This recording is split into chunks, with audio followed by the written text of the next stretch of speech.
القيمة السوقية للاعبي المنتخب المغربي ثروة حقيقية. في عالم كرة القدم الحديثة لم تعد الموهبة وحدها كافية، بل أصبحت تقاس بالأرقام. والمنتخب المغربي اليوم لا يملك فقط لاعبين كبار، بل ثروة كروية حقيقية بالملايين تتألق في أقوى الدوريات الأوروبية والعالمية.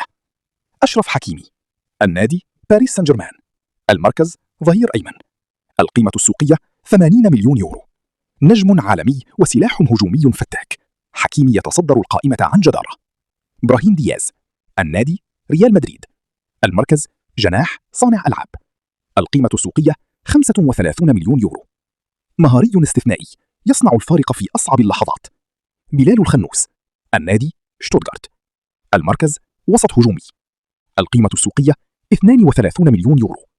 نجم صاعد بسرعة، عقل تكتيكي في وسط الميدان. إسماعيل صيباري، النادي PSV أيندهوفن، المركز وسط هجومي، القيمة السوقية 32 مليون يورو. لاعب متكامل، قوة بدنية ولمسة فنية عالية. عبد الصمد الزلزولي، النادي ريال بيتيس، المركز جناح أيسر، القيمة السوقية 30 مليون يورو. مراوغ شرس، قادر يغير مجرى المباراة بلقطة واحدة.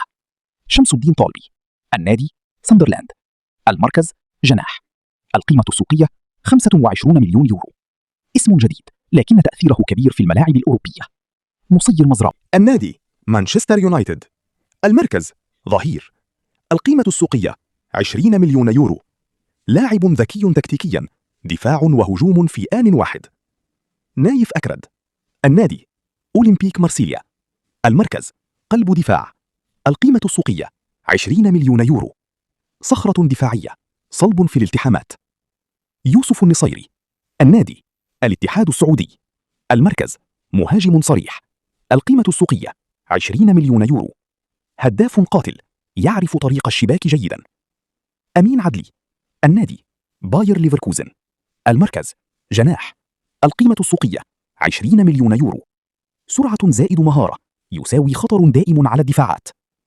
إلياس بن صغير، النادي موناكو، المركز جناح أيسر، القيمة السوقية 20 مليون يورو. موهبة المستقبل، نجم في طور الانفجار. نيل العيناوي، النادي المركز وسط مركزي، القيمة السوقية 20 مليون يورو. عنصر توازن، يربط الخطوط بذكاء. المنتخب المغربي اليوم ليس فقط منتخبا قويا، بل ثروة كروية حقيقية. مجموع القيمة السوقية لهؤلاء النجوم يتجاوز 400 مليون يورو. حضور قوي في أكبر الأندية العالمية. جيل ذهبي قادر على كتابة التاريخ. الرسالة واضحة: المغرب لم يعد مفاجأة، بل قوة عالمية تحسب لها 1000 حساب.